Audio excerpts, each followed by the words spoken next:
It's against the law to live in public places like parks and bus stations, so homeless people spend a lot of their time and energy trying not to get caught. One way is to keep moving and always look like you're going somewhere. That's what a boy and his father do in this book, Fly Away Home. Fly Away Home by Eve Bunting. Illustrated by Ronald Himmler. Read by Daniel Saltzman.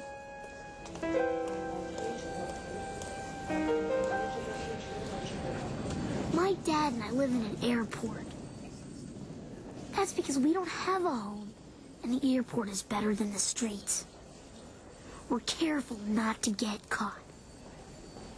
Mr. Slocum and Mr. Vail were caught last night. They sang 10 green bottles hanging on the wall. They were as loud as 2 moose bellowing.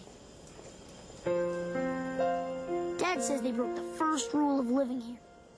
Don't get noticed. Dad and I try not to get noticed.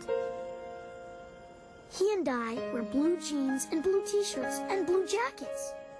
We each have a blue zippered bag with a change of blue clothes. Not to be noticed is to look like nobody at all. Once we saw a woman pushing a metal cart full of stuff. Security moved her out real fast. Everything in the airport is on the move. Passengers, pilots, cleaners with their brooms. Jets roar in, close to the windows. Other jets roar out. Everyone's going somewhere, except me and Dad. We stay. Once a little brown bird got into the main terminal and couldn't get out. It threw itself at the glass, fell panting on the floor, flew to a tall metal girder, and perched there, exhausted. Don't stop trying, I told it silently. Don't. You can get out. For days, the bird flew around, dragging one wing, and then it fell in the instant when a sliding door was open and slipped through. I watched it rise. Its wings seemed okay. Fly, bird, I whispered, fly away home. The airport's busy and noisy even at night. Dad and I sleep anyway. In the mornings, we wash up in one of the bathrooms. It's 2 days in San Francisco. Strangers talk to strangers. And then back to the family. Dad and I, we don't talk to anyone. We buy breakfast at one of the cafeterias. Sometimes, Dad gets me a carton of juice. On the weekends, Dad takes the bus to work. He's a janitor in an office in the city. On those days, Mrs. Medina looks out for me. The Medinas live in the airport too, and Denny Medina is my friend. He and I collect rented luggage carts that people have left outside and return them for 50 cents each.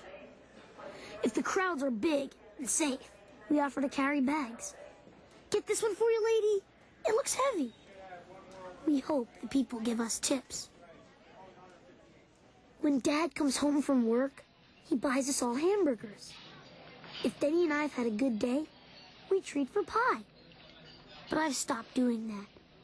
I save my money in my shoe. Dad, will we ever have our own apartment again? I'd like it to be the way it was. Before Mom died. Maybe we will, he says. If I can find more work, if we can save some money. He rubs my head. I know he's trying all the time to find us a place. He takes newspapers from the trash baskets, and then he goes to the phones. When he comes back, he looks sad and angry. I know he's been calling about an apartment, and the rent's just too high for us. I'm saving money too, I tell him, and I lift one foot and point to my shoe. Dad smiles. Attaboy. boy. Sometimes I watch people meeting people. We missed you. It's so good to be home.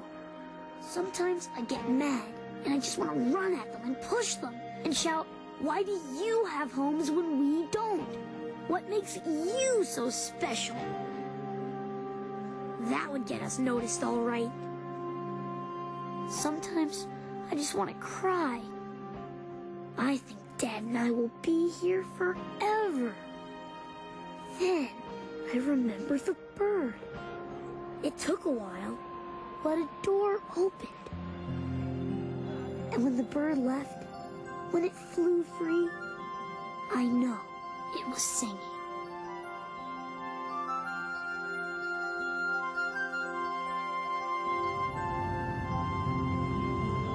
Most of the time, when families are homeless, they don't live in airports.